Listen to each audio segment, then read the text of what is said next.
Once again, I'm Katie. I'm the general manager here at ADAC, and I'm really excited to welcome you back for Get Down to Business. Remember, all right, who's talking over there? All right, just remember that we have 2 business days every year. Get Down to Business is in the fall, and Digital Day is in the spring. So look out for our newsletters so that you know all about those events and more that we have going on all year round.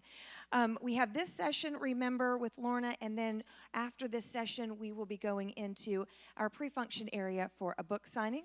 And then after that, we are going to have our Sherwin-Williams color mix presentation. There'll be a reception and then a CEU class.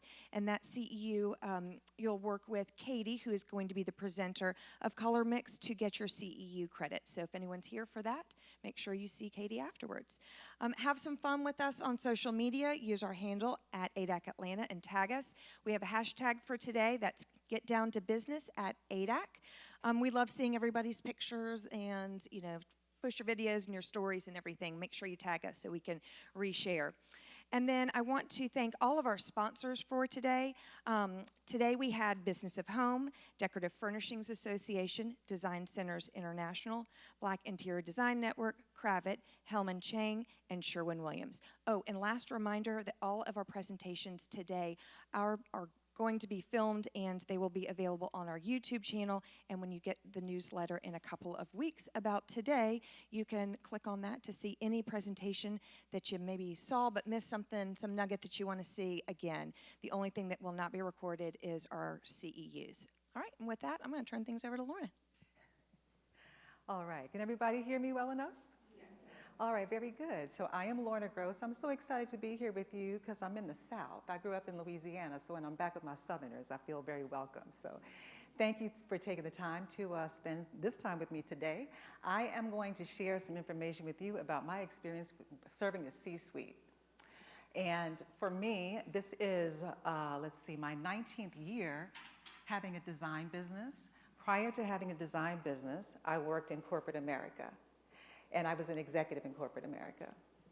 So I talk the language, I speak the talk, I understand what's important to them, but that's not the reason why you want to listen to me today. The reason you want to listen to me today is because I've also lost C-suite clients. And I've learned the hard way how to take care of them and make sure that they have everything they need from me, okay? So I'm going to take you through some of the lessons that I've learned, some of the interesting, unique characteristics of C-suiters. And at the end, we'll do a little Q&A, and hopefully you'll find some interesting nuggets that you can take back with you today. Okay, so we're going to go through who they are. We're going to talk about the positions that they hold, as well as what their unique characteristics are, what your number one goal is with a C-suiter, their unique priorities, and how to show up for them. Then we'll do our Q&A. So when you think of C-suite clientele, we won't have a whole lot of Q&A at the beginning, but let's just think about, when you think of a C-suite client, who are they? What kind of characteristics and words come up to you? Just think about that for a second. They're executives, obviously. Any personality characteristics? High maintenance, decisive, okay. Okay, very good. So most of that is true. The things I'm gonna share with you are from my own experience. The one thing I want everybody to keep in the back of their mind is that C-suite people are people, right? So they have vulnerabilities, they have sensitivities, they have baggage, just like anybody else does, right? So just always keep that in mind. Okay. So lady in blue here was talking about their executives. So typically your C-suite positions are going to be those that are the chief executive officer. COO is the chief operations officer. That's the person who's responsible for making sure that the operations on a daily basis are done and taken care of. The chief financial officer is obvious. The chief people officer, this name is interchanged with chief HR officer, and this is your human resource lead. The CTO, the Chief Tech Officer, is interchangeable with the CIO, which is the Chief Information Officer. And finally, there's a category that doesn't necessarily often have the name of a CEO, but the owner of a large or high-performing entrepreneurship organization is also someone who is in the C-suite. And sometimes their businesses are more lucrative than the pay that a C-suiter will get, okay? All right, so I heard someone say when I asked the question, what are the unique characteristics? The leading characteristic is decisiveness. These folks have to make decisions all day long, right? They don't have time to deliberate over whether or not I want one that looks more fuchsia or one that looks more hot pink. They're going to know what they want. They follow their gut and then they move forward. And the reason is because of bullet number 3. They are consumed with obligations. They have so much to do on a daily basis. And so they want to make the decision and get on to the next thing that they have to figure out. The other thing that I think is interesting about the C-suiter is that they are directing in personality. They are so used to telling people what to do all the time, all day long. And most of the people listen to them. So that means that they're also going to want to tell you what to do. Okay? But you can't let them. You can't let them. Okay. Finally, they enjoy exclusivity. So what I mean by that is they do like to be cared for in a certain way. And that's one of the reasons they're coming to you. Because they're not going to Restoration Hardware, you're going to give them a higher level of treatment. You're going to take care of them at a higher level. Okay. When we talk about directing, you're not going to let them direct you. Your number one goal is to establish yourself as alpha. Okay? You have to make sure that they don't tell you what to do. This is your arena. This is your area of expertise. You tell them what to do. You are the interior designer. You can go over here, chief executive officer, and manage your whole business. You take care of this, I take care of this. How are you going to do that? It's actually somewhat difficult to do at the beginning of a project because usually it's time that takes place for you to earn someone's respect. But you can begin by reviewing your credentials extensively with them at the top. You can also share case studies with them about projects that are similar to what you're going to be doing for them. And then also, you can share some testimonials from your clientele. You can also share with them publications. Any areas that you've been published in, magazines, newspapers, maybe certain digital publications you can share with them, as well as any awards that you may have won. As time goes on, you can show them your excellence throughout the project. Okay? Does that make sense? All right. So what are their unique priorities? There's really 5. And I will say that the first 3 are extremely consistent. The first one is trust. They don't really trust many people, but you want them to trust you.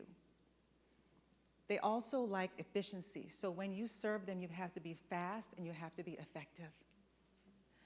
Third, they want ease. They have to make difficult decisions their whole life, all day long. So by the time they get to you, they want to be able to rest. They can't rest unless they know you got it. Status, I haven't seen consistently all the way through, but I have seen enough to say this might be a thing. And that might be why they're coming to you as an interior designer.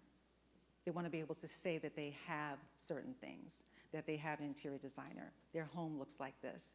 And oftentimes they like to entertain. Personalization, this is when basically they want to be treated as an individual. They don't want cookie cutter. They want everything to be tailored to what they want, okay? So how are you going to address these things? The first is trust.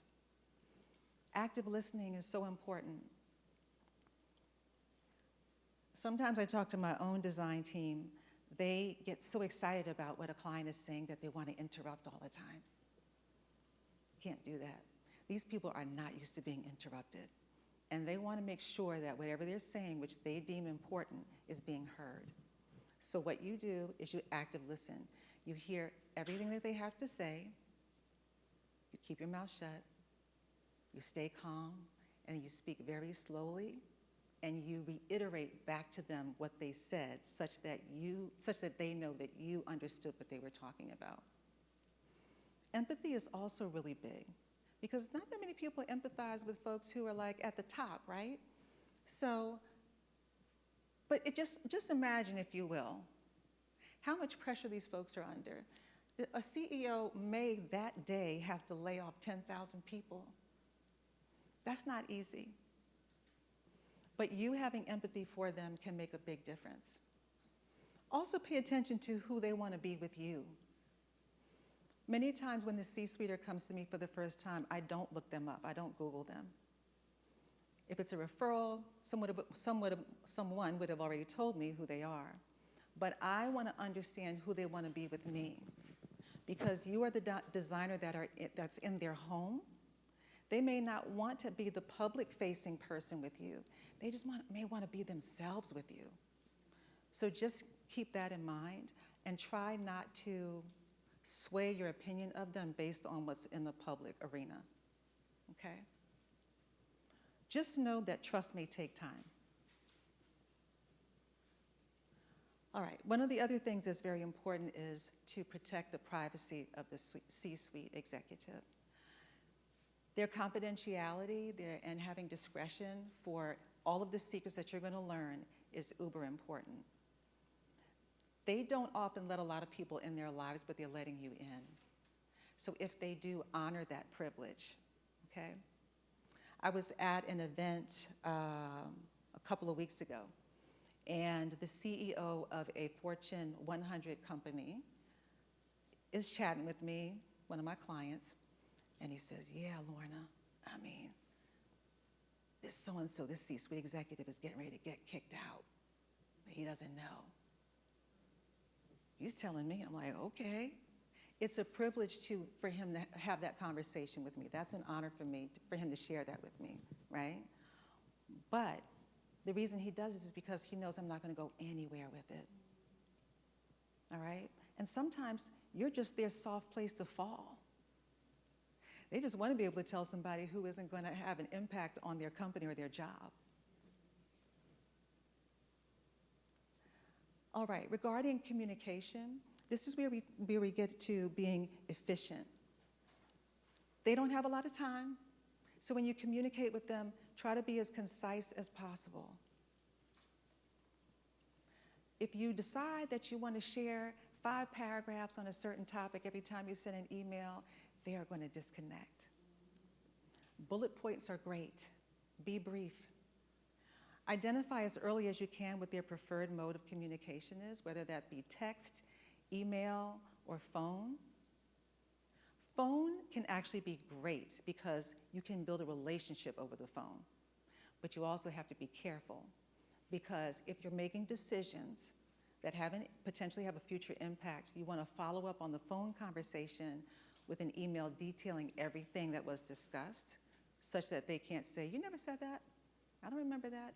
You just want to make sure you have that follow-up, okay? Meetings. For meetings, you want to identify what their preferred times are. And very often, they're going to say, can you meet me on Saturday? That's completely your decision if that works for you. Saturdays don't work for me. Because just as they have their private life, I have mine. I have family, I have friends, I have things, and I need to recharge my battery on a Saturday. Your time is just as valuable as theirs. If you decide that you want to take a meeting with them on a Saturday, you need to be charging 1.5 to 2 times what your normal rate is. That's off hours, okay? They may also ask to meet in the evenings.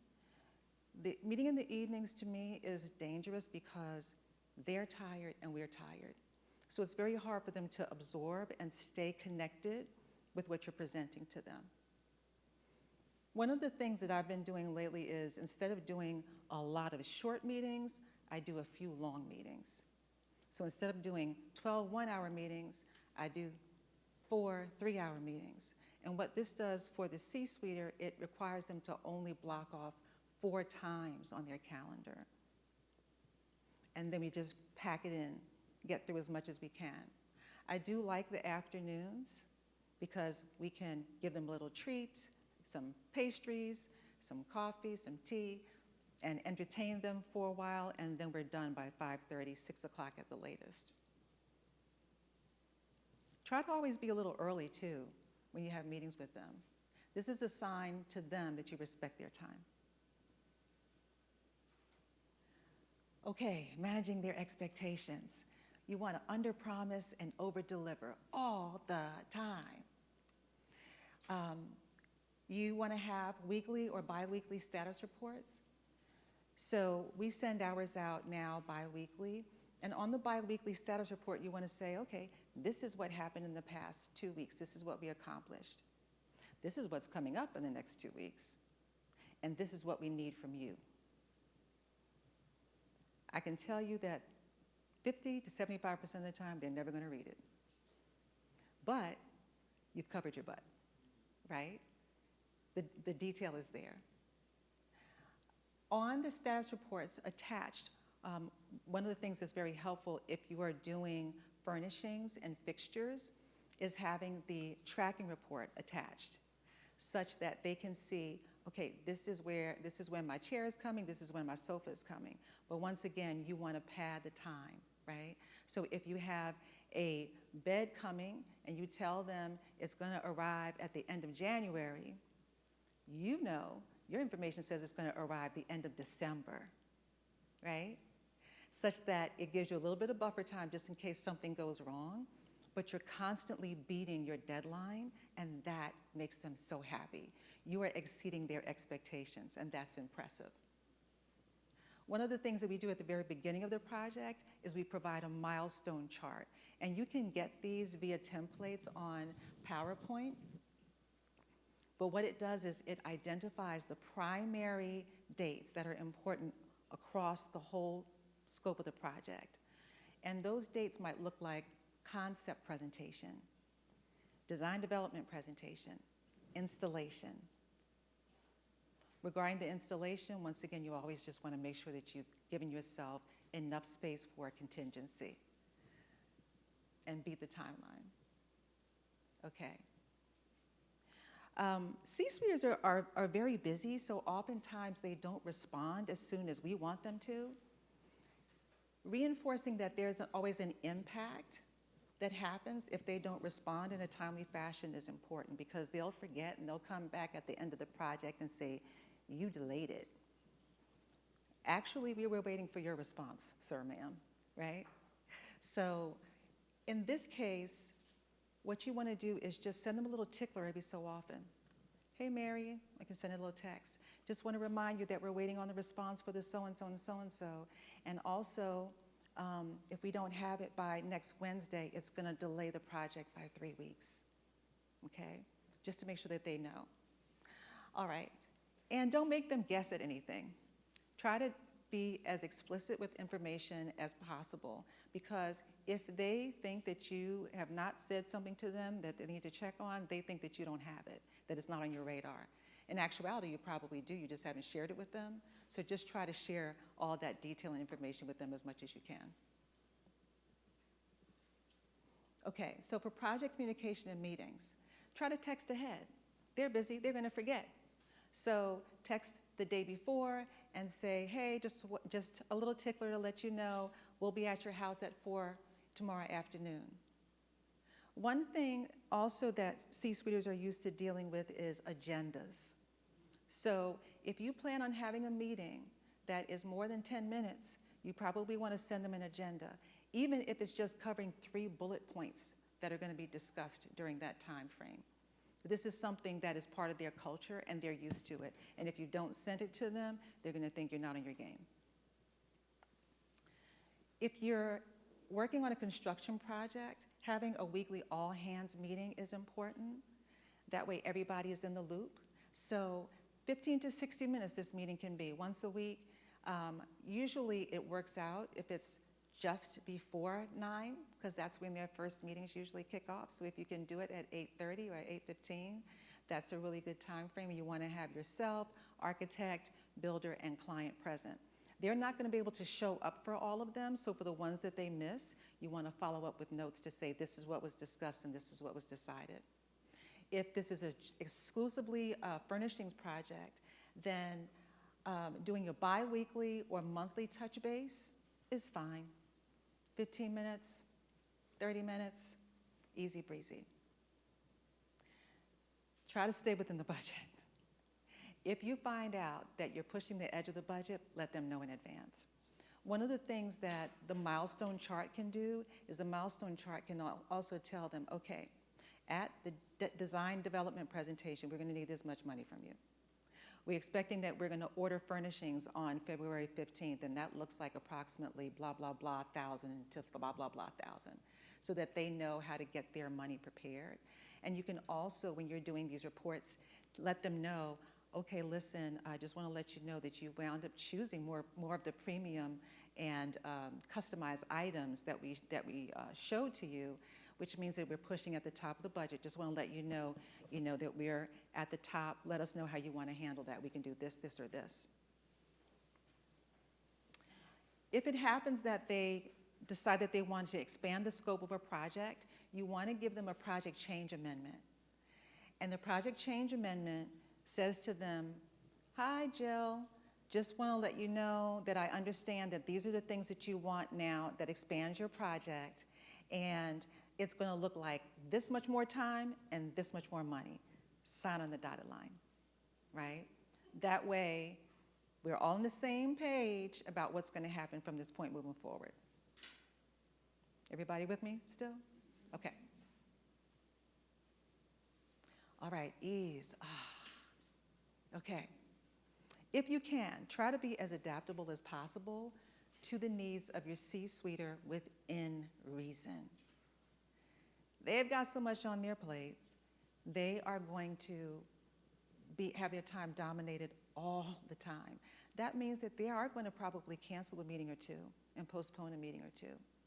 You just want to make sure that it's not a pattern that happens all the time, because then it becomes disrespectful of your own time. So if you see a pattern developing, and this might be like maybe the third time this happens, then you want to say, let's say, Janie, yeah, I'm going to have to cancel that meeting. And then you're going to say, no problem. I'm not going to be available for another 3 weeks, so it's going to delay the execution of your project. If you're okay with that, that's fine with me. Just know that that's going to happen. Okay? They need to feel some of the pain associated with the inconvenience that they're putting on you too. Because who are you? Alpha, right? You're alpha. Okay. Establish yourself as alpha. If you're able to do that, you're also going to be able to let them rest. If they trust you and they feel like you've got this, then they're like, take the reins. I got all this other stuff over here to do. And they're going to love you for it. They don't want to have more responsibility. They're just scared. If you can take the fear away from them by letting them know that you've got it, all good. Personalization. Here's where you're identifying their unique needs, right? Their lifestyle, preferences, and values, same way that you would with any project. But what becomes a little bit more important for the C-suiter is function and technology, because they're all about productivity.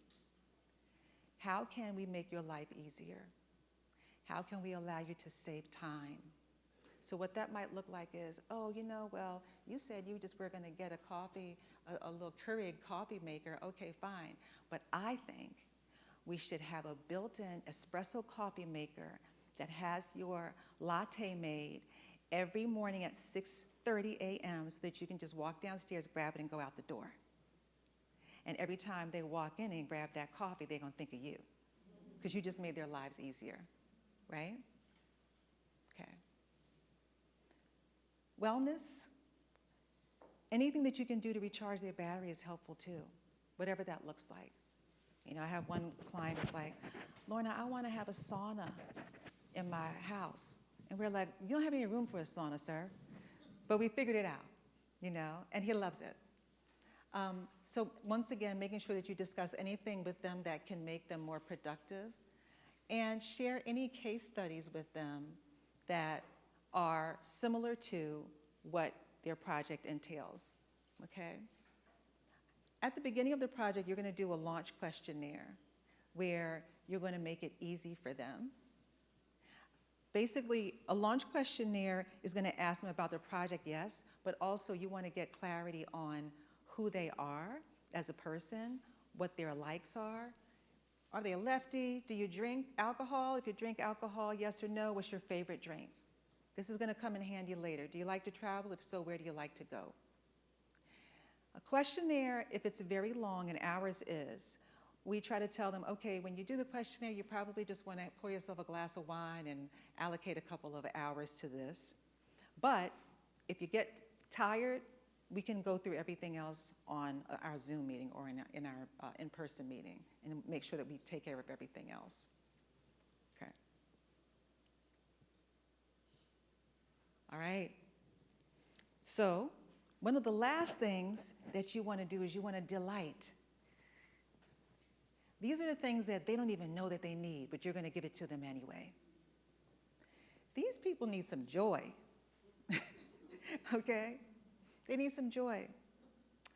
Let's see, last month, I got a call from a woman C-suiter, and she's like, Lorna, you're one of 3 people that I'm going to tell this to, but they're getting ready to kick me out.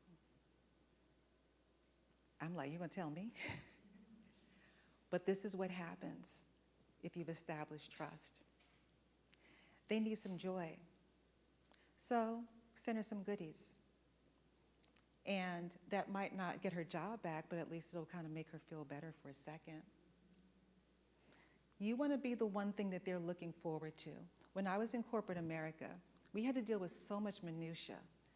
Statistics, efficacy rates, budget. Every day was brutal.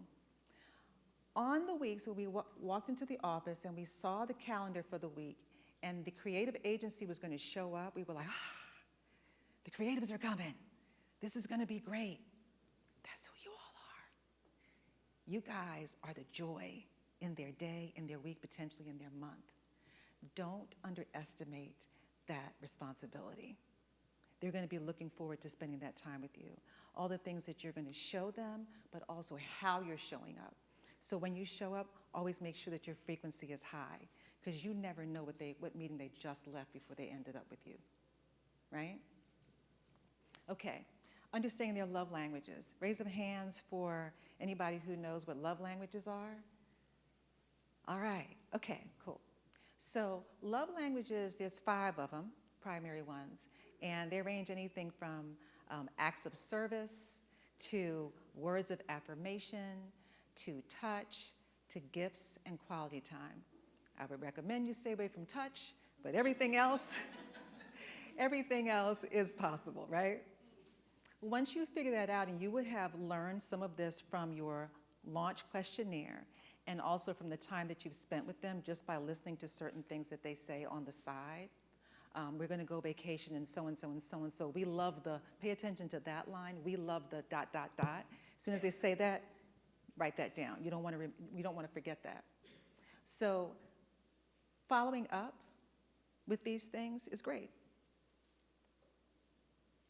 I'm going to go back for a second, tell you another story. This happened to me last week.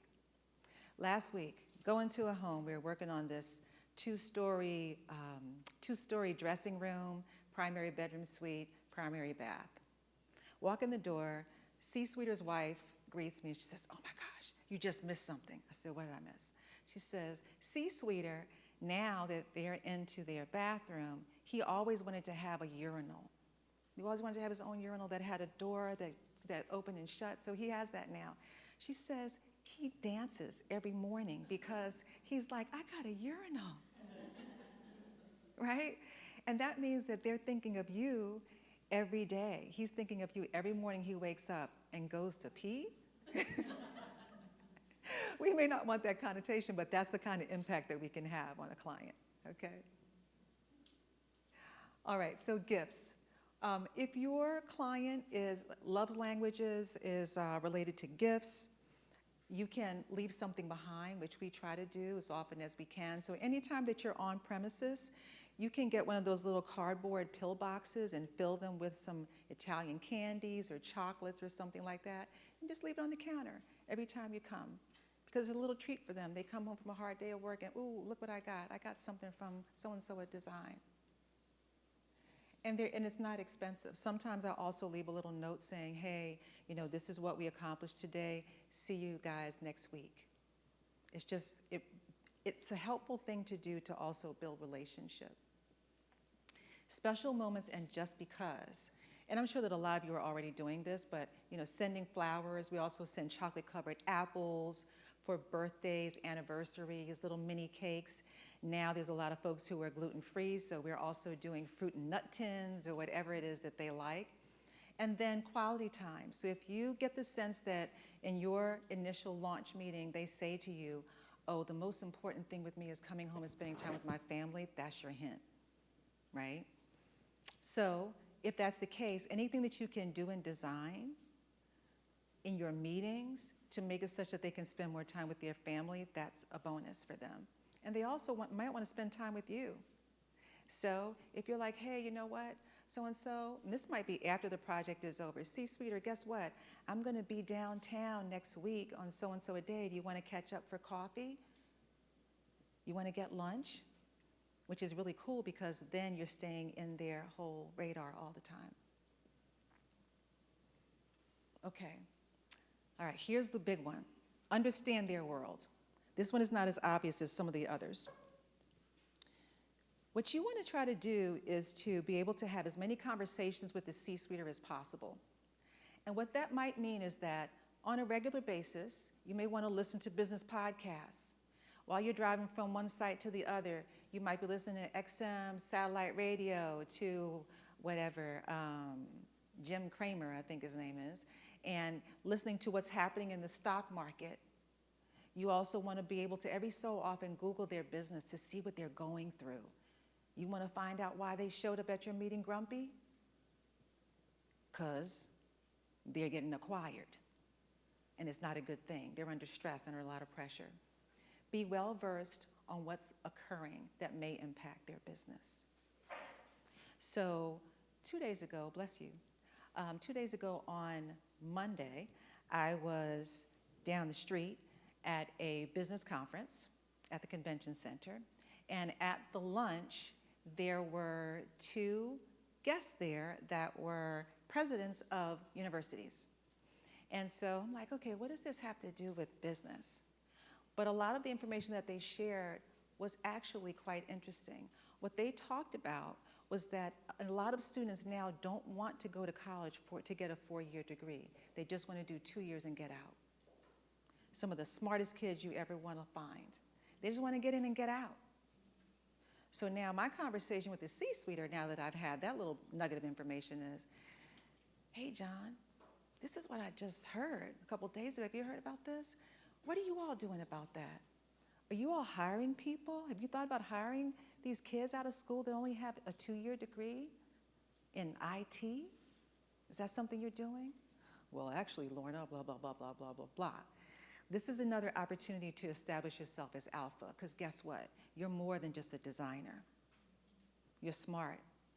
You know about all kinds of things that are happening in the world. You know about current affairs. This means that your conversations with them can be more expansive, and you're able to dig a little deeper and build that relationship even deeper. Okay? Make sense? All right. Finally, on this one, ask them how they're doing. Nobody else cares, right? Because everybody's thinking that they have it made in the shade, but in actuality, they're under so much stress. So every so often, it's just like, how you doing? You know, I heard that you guys were merging with so-and-so and so-and-so. How's that impacting you? Are you good? And then they'll say, well, actually, right? It lets them know that you care more about them than just the check that they're going to write. Okay. All right. Questions?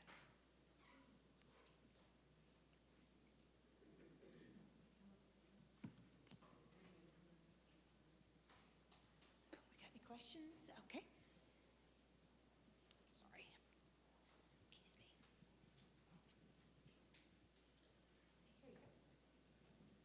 Thank you so much for your presentation.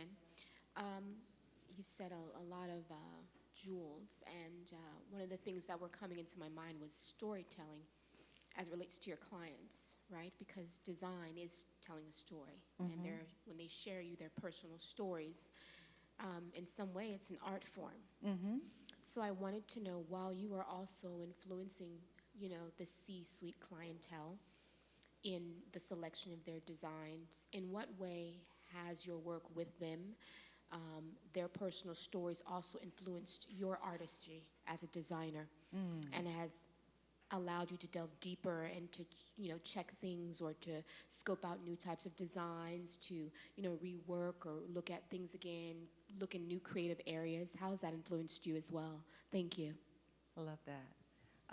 Yes, so I will say that I get influenced by all of my clients. It just so happens that oftentimes the C-suite lets me be a little bit more creative because they have the budget in order for me to do that, right? But one of my favorite projects actually got published by Architectural Digest, is for a client who wanted me to embody the Orient Express in their home. They have a row house in Georgetown, Washington, D.C., and it's one of those houses that goes straight back and up, right? So from the moment you walk in, it needed to look like a train car on Orient Express. And so that's where it's really cool to work with a C-suiter, because then I'm like, ooh, and I can do this and I can do that. So I was able to get antiques imported from France, and I was able to have a huge chandelier that I needed two of, duplicated, and no one can tell the difference between what's the original and what's the replica. So it's those things like that. I mean, it's sad to say, but we know that we're all resourceful, but we can be so much more creative with a decent budget, can't we, guys? I mean, let's just tell the truth, right? Yeah. Hold Yes. on, Kathy. Coming to you. So I have worked with someone like this, and it was one of my best jobs ever.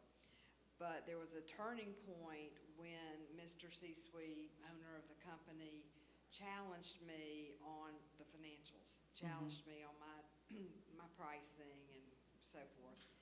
And I would just like to know, I'll tell you the way I handled it, but I'd love to know your ideas. But I just was very authentic and transparent, and I told him that I was trying to, that it was a win-win, our situation, and that I was just trying to make a living, just like he was. And, and I told him how I charged and how I passed on, but anyway, after that, he is a tough guy, but I really like him. I think he likes me, but his wife told me after that, she said, he likes you. And so I thought, well, I don't know what I said, because I was sweating bullets at the moment, because she was right there. But I'd love to know, when you have this type A person who's tall and big and so confident, and they just go after you on the bottom line, what's the best The reason that he response? likes you is because you didn't back down, Okay. because you're alpha. Well, I was feeling like Z that time. Yeah. Because you know what? They're going to smack you around if you let them, okay? Especially when it comes to the numbers, because a lot of the CEOs, they come from being CFOs, and they do this all day. They have to look at budgets all day. People are grilling them over what their revenue is all day. Wall Street's grilling them every day, all day. So the thing about his numbers, like, why are you charging this? Because I'm worth it. Right?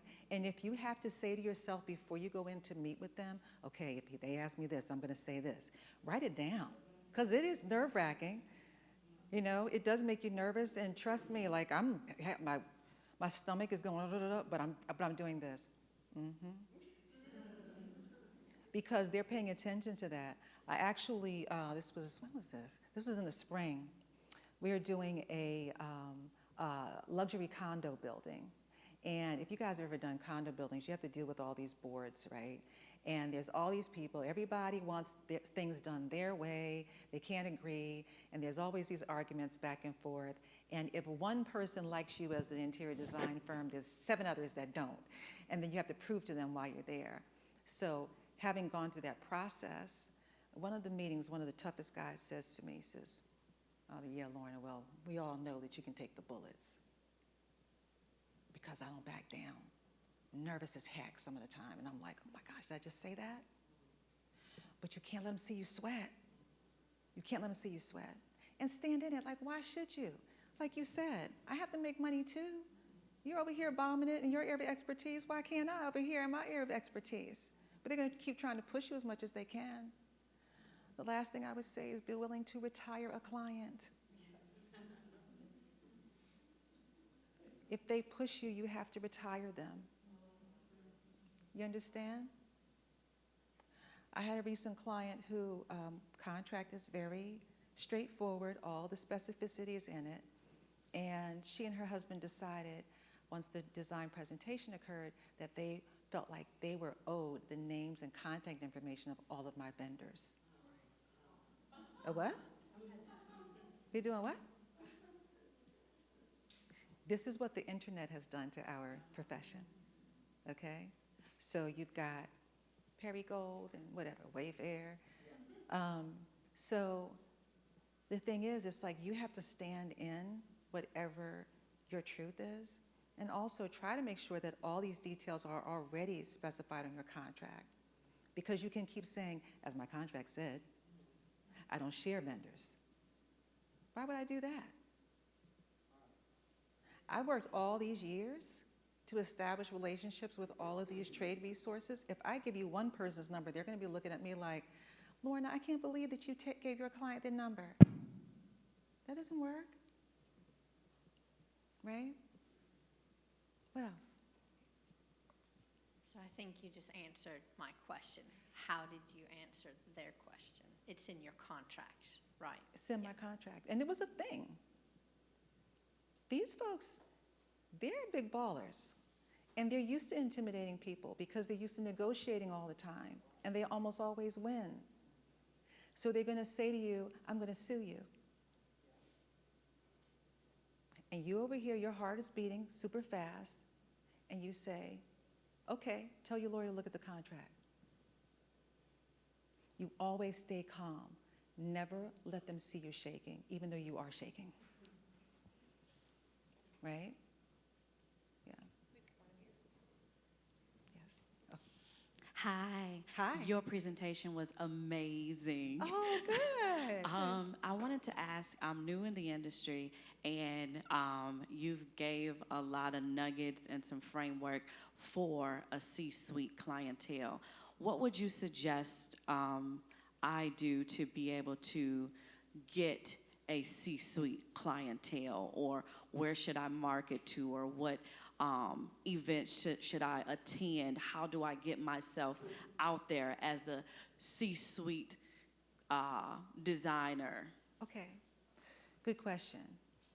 For the most part, you're going to have to work your way up there. I'm just being honest, okay? But you can go to business events, business networking events, right? One of the interesting things about C-suiters is they love LinkedIn. The moment I signed a contract with one of the C-suiters, the first thing he did was try to link with me on LinkedIn. So put yourself out there, make sure that you have the keywords, that this is who you serve, this is what you do. You want to make sure that as much as you can, going back to the trust, right, that you are establishing your credibility and your expertise. They're likely not going to want to play with you unless you have expertise, unless you are the sister of some, or the goddaughter of my college roommate or something like that, right? Okay. You had a question? Oh. I know you talked about the rate, but about them with investment. I mean, I've used the word design investment, but I've had a few that are just so reluctant.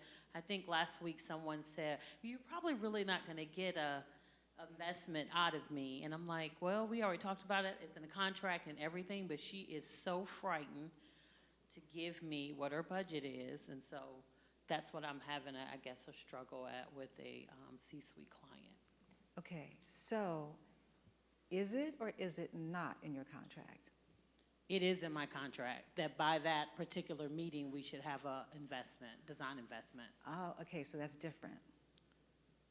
So what's not in your contract is the amount that it's going to take to engage and get this project done. That's correct. It is Okay. not, no. So here's the thing.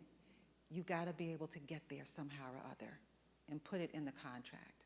Okay. Because that way they know what to expect too, right? Okay. Even C-suiters are like, you mean I can't do my whole house for $50,000? Right. No, ma'am. No, sir, you can't.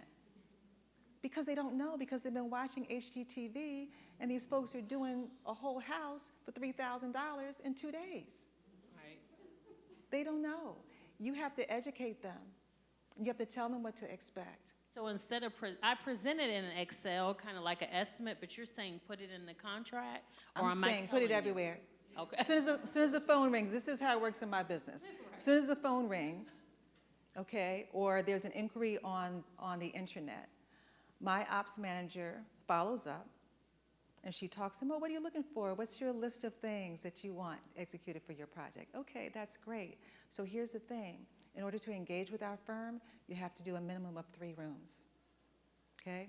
Here's the thing. In order to engage with our firm, our minimum entry point, I love that line, the minimum entry point is blank, whatever that number is. That means also that the minimum per room is this all the way up. We've done this all the way up to that. Does that work for you? You don't want to spend your time being 4 months in, 2 weeks in, and find out they don't have the budget to support you. You got to get it done before the contract is even signed. And that doesn't mean necessarily that you have to have a solid number. Many times, and I learned this from corporate, that sometimes you just do ranges. It depends on, what you select. Because as a designer, you don't know what you're going to present to them yet. But you go back historically to your previous projects, see how much people spent on a living room at this category. So we have 4 levels. We go silver, gold, platinum, and diamond. Which one do you want? Silver looks like this. Platinum looks like this. Diamond looks like this. Okay? Which one fits for you? Oh, well, I think actually I'm going to want my rec room to be silver, but I want my living room to be gold. Okay, then that helps you to determine what those numbers look like. You go back and you present those numbers, which are likely a range. It's a range. And then you say to them, okay, so here's the thing. If all of your selections are on the lower part, this is going to be fine. But I'm just going to tell you that if you choose everything up here, you're going to blow your range out. But we'll work with you through the process, and we'll tell you when you're getting close, because you're advocating on their behalf. Okay? Which is something I didn't mention earlier, just to share. The C-suite wants you to advocate on their behalf. They want to know that you have their back. So when they're asking you about budget, they're not sure. Not sure that you're not going to take advantage of them. Okay? They're scared, right? I was in a meeting, a weekly meeting on a construction project, myself, builder, architect, and client. And you know how contractors are. The builder's like, oh, well, I don't know if we're going to be able to do this, that, and the other. And I'm like, come on, dude, let's stop. I let him say everything he wanted to say. And I said to him, well, you know what? This is what they want. I think it's possible. Let's brainstorm and see how we can make it happen for them. After that, I could do no wrong with the client because they knew I was going to have their back. Okay, you had a question. Here, let me grab it's right here. It kind of goes with her question of, she was asking, how do you get them? How do they find you? Like, your firm. Like, not talking about referencing, like people referrals, but other ways. What is the most common way they find you? Network. You got to get out there. You don't know who you're going to meet at a ladies' tea whose aunt is a C-suiter at Coca-Cola. So you don't even necessarily have to go to exactly where they are, because they're not going to be many places, because everybody's hitting them up. I met a C-suiter at a housewarming party.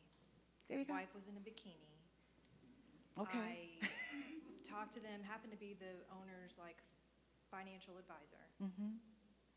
And then I had an investment guide that gave a range.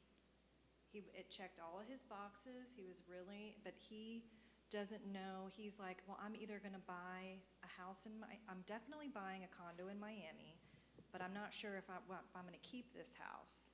And then they've been really engaged. I spent an hour going over the contract, but they never signed, but they said that they would sign at the end of the meeting. That was like 3 weeks ago. After 1 week, I followed up, ended up having another conversation with him, answered all of his questions because he's nitpicking all of the things in the contract.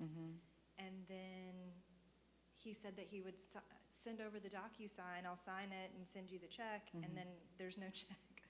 So I'm like, do I send him something again? You know what I mean? I'm Like, just going when to tell is you too this. much? I'm just going to tell you this. Be careful. Yeah. You want people who are about their word. If they start off not being about their word, they're going to keep being not about their word. You don't want to work with that. Yeah. Trying to negotiate their contract run. Yeah. I mean, Trust your instincts. yeah. Let me just share something with you. I've learned over the years, if I have to go back 2 iterations into a contract, this client is going to be crazy. I'll tell you, it never fails. Our contracts aren't that complicated. They're really not. It's like, do you want me to make something beautiful for you? Do you want me to make your quality of life get better or not? Stand in your own confidence. Do not stand in desperation. I know it might be hard, but don't do it. They'll sniff you out and they will eat you up. Thank you for your presentation. If I can make one comment to her, Yes. one of the biggest litmus tests we've found is that deposit. If that deposit doesn't come, it's not going to be a good client. So hold tight to requiring a deposit. I'm sorry.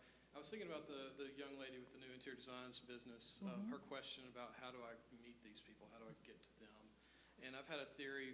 Melissa and I have been in business for about 20 years, and she's an interior designer, and we're both architects, and we do a lot of residential. And I have this theory that if a lot of C-suiters, obviously of my generation or older, are male, but I have 2 daughters, and I'm looking forward to them being C-suiters, and I'm all about diversity, but obviously most couples are male and female, and you have a husband and wife, and if the wife's the CEO or whatever, it doesn't really matter. Do you have any perspective on my theory that if all things being equal, if the husband has an idea of a designer and the wife has an idea of a designer, and they come to the table and start talking about the two of them, if the contracts are fair for both, the fees are fair for both, the husband will be perfectly happy accepting the wife's choice of designer, whether she's the C-suite or not the C-suite, but he will more than often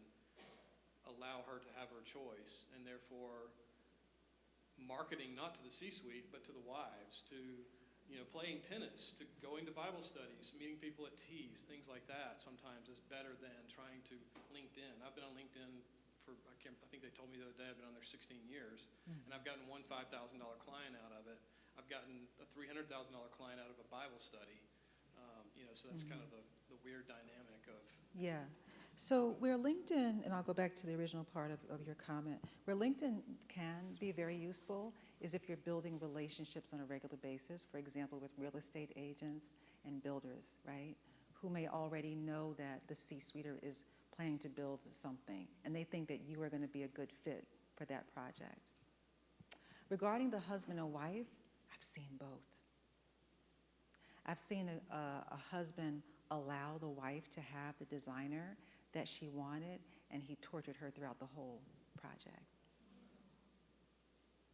I've seen a wife get overruled by a husband. So that's why also I just want to come back to what I said at the beginning, is just remember they're all people, right? They got baggage, they got issues, just like everybody else does. Yeah. Okay. All right, so that was the last question, right? Okay. I think so. Yeah. All right, so we're going to wrap. Just recapping here, what we're going to remember. Show up at a high level so that they can trust you. Okay? Manage the project with efficiency as best you can. Make things fast and be effective. Make things easy for them. Put them in a position where they're able to just relax and let you handle everything. Provide as much personalized care and exclusive touches as you can, and try to delight them. Be the person that brings them the joy in their life for that day, that week, that month. And if you do nothing else, let's say it all together, establish yourself as alpha. Okay. All right. Thank you, everyone. Thank you. That was an amazing presentation.